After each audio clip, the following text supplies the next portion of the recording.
We're applying a clinical motion capture system to our patient today. This is a 13 sensor system, starting with weight bearing from the floor up, and each individual sensor tracking range of motion, speed of movement.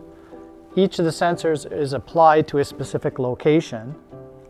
On this sensor, we're applying to, if you hold that for me, hand it back to his lower back in order for us to be able to get pelvic movement. So what we want is three-dimensional pelvic movement in relation to the rest of his body. I'm applying a trunk sensor, which will give us spinal movement.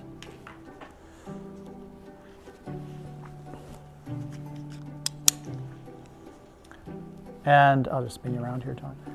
Anywhere we apply these sensors, we want to make sure that they're snugly in place, that they're not going to move around significantly. But when they do shift, we can easily recalibrate as we go. So this is a wireless system, so that we're not restricting his movement at all while we're recording any activities he's performing. The system will track at 100 Hertz continuously for up to 8 hours. And while it's tracking, it's also calculating for us all of the biomechanics, including not only the speed and range of motion, but the force and torque and power at each of the joints.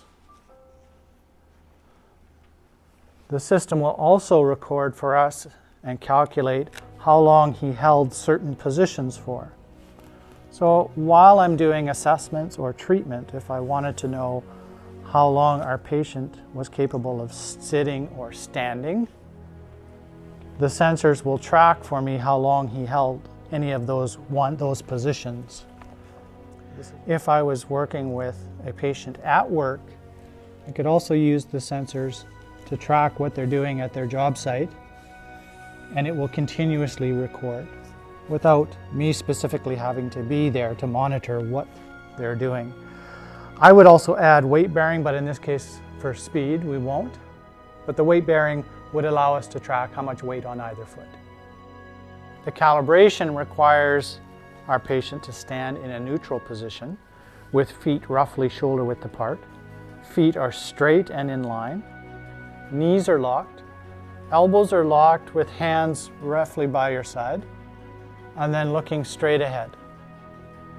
He has to hold that for roughly 30 seconds while the sensors zero out. And then once complete, you can move. So you're free to move. So while you're moving, sensors are moving. So what it allows me to do is I can look at you 360 degrees. So as you spin, as you move your legs and your arms,